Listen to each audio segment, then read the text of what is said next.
Good morning, students. This class I am going to discuss quantified statements and how to find whether the argument is valid or not that involves quantified statement. First, we see the definition of quantifiers. Consider the following statement P of x plus 3 which is equal to 5. See, seeing this equation, we can't say whether the equation is true or not. Here the value of x is not mentioned. So whenever the value of x is not mentioned in this equation, we can't say the given statement is true or not. This statement is true for only some value of x. So we have to mention the statement as p of x is x plus 3 which is equal to 5 for some x. Likewise, consider the next example. For every x, x square is a positive number. So whatever value you can give to x, the square of a number is a positive number. So we are going to mention in this statement for every x, x square is a positive number. Next example, some determinant value are 0. Next example, all squares are rectangles. So whenever we define an open statement, this open statement is true for only some value of x. So we are including the specific words for some. Likewise, the next example, for every third one some, then the fourth one all. So these specific words are called quantifiers. The words for every, for all, for some, there exist. These words are called quantifiers. Next, we are going to define two types of quantifiers: universal quantifiers, existential quantifiers. The words for each, for any, for all are called universal quantifiers. Then the words for some, there exist, at least, these are called the existential quantifiers. The universal quantifiers are denoted by this symbol for all. For all is denoted by like this. Then the existential quantifier is denoted by this symbol. This is nothing but there exists for some, at least. So these are the two types of quantifiers: universal quantifier and existential quantifier. Next, we see problems that involves quantified statements. See, I am going to consider this problem. We have to check whether the argument is valid or not. Here the problem is, if a triangle has two equal sides, then it is isosceles. Second statement, if a triangle is isosceles, then it has two equal angles. Third statement, if the triangle ABC does not have two equal angles, then the last conclusion is given as, therefore triangle ABC does not have two equal sides. This is the argument given to us. We have to check whether the argument is valid or not. So these three sentences are nothing but the premises. Then the last one is conclusion. So first we are going to write the given argument in the symbolic form. Next, we are going to use rules of inference to check whether the argument is valid or not. So what you need to do is consider the three statements, try to bring the conclusion.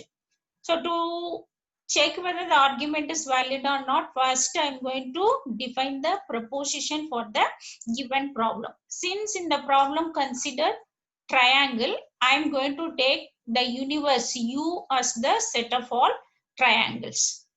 Then P of x I defined as x has two equal sides. Q of x as x is isosceles. R of x is x has two equal angles. So x is nothing but a triangle that belongs to the universal set U, since U is the set of all triangles. Since here specific triangle ABC is considered, I give the name to the triangle ABC as small a.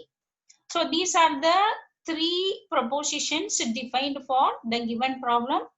Now each sentence I am going to put it in symbolic form. See the first sentence. If a triangle has two equal sides, then it is isosceles. Here, if then is used, so I am going to put the equation is conditional. So the first statement is equivalent to for all x, p of x implies q of x. P of x is nothing but a triangle has equal sides, q of x is isosceles. So first statement is p of x implies q of x. Then the second statement, if a triangle is isosceles, then it has two equal sides. So isosceles is q of x. So q of x implies r of x. R of x is nothing but the triangle has two equal angles. Then the third statement, if a triangle ABC does not have two equal angles. See, does not have two equal angles, the statement R of x. But since the specific triangle ABC is considered, we have given the name as A. So the third statement will become negation R of A.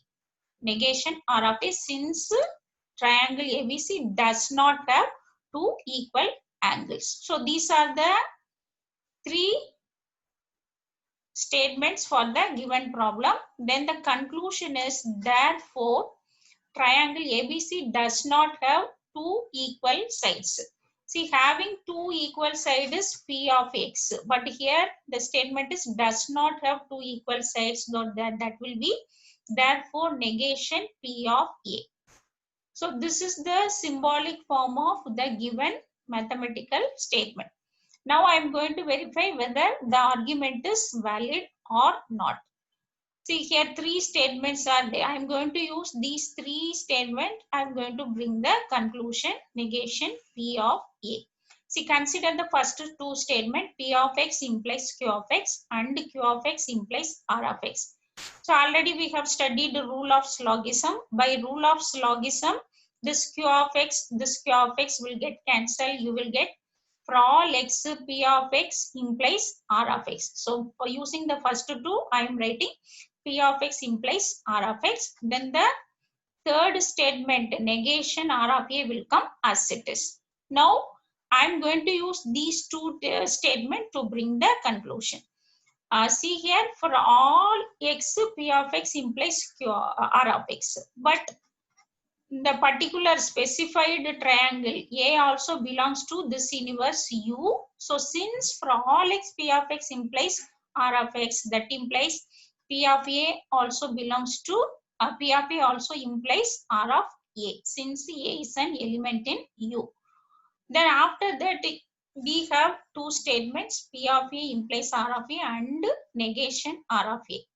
Already we have studied modus tollens. Using that rule, this two statement will become negation P of A. So we got the conclusion. So using the rules of inference, we got the conclusion, negation P of A. Therefore, the given mathematical statement is valid.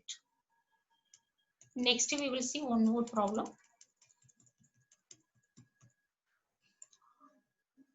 See the statement. No engineering student of first or second semester studies logic. Second statement, Anil is an engineering student who studies logic. The conclusion given is, therefore Anil is not a second semester student. So this is the argument given. We are going to check whether it is valid or not. Here the problem consider the engineering student.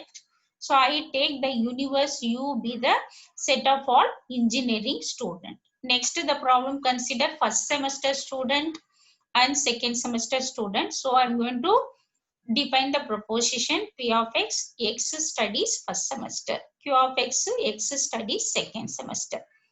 Then R of x is x studies logic. Since here the problem consider the student studies logic. So R of x is x studies logic. Since a particular student is considered in the problem, Anil, so I give the name to Anil as A. So these are the propositions needed for the given problem. Now each statement I am going to put it in symbolic form. So what here given is no engineering student of first or second semester studies logic. So I can say the same sentence as the first or second semester student do not study logic. So that same sentence I have put it in different form. P of x or Q of x implies negation R of x. What does it mean? The students either they belongs to first semester or second semester do not study logic. Study logic is R of x. So do not study logic is negation R of x. So this is the equivalent symbolic form of the first statement. Next sentence is Anil is an engineering student who studies logic. See, Anil is an engineering student. So we have given name to Anil as A. A belongs to the universe U. Studies logic is R of X, but Anil studies logic. So it will become R of A. Therefore, the conclusion is Anil is not a second semester student. Second semester student is Q of X. Since it is given Anil is not a second semester student, that will be negation Q of A. So these are the statements. Now we are going to verify whether it is valid or not. Start from the premises, try to bring the conclusion. So to first step, what we are going to do is we are going to use the seventh rule, whatever we have studied in rules of inference. That will be negation R of x implies negation of P of x or Q of x. This is the seventh rule. R of A I am writing as it is. Next one, double negation is the negation R of x. So it will become R of x. That implies, see this term, for this term I am going to apply De Morgan's law. So De Morgan's law if I apply, then it will become negation P of x and negation Q of x. This R of A will come as it is.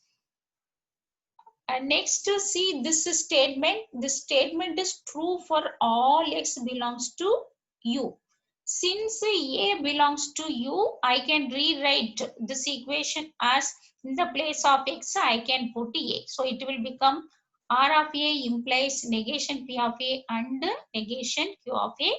This R of A will come as it is. Finally, using modus tollens, you can cancel these two. Modus ponens. You can cancel R of A, you will get negation P of A and negation Q of A. So I am getting final result as negation P of A and negation Q of A.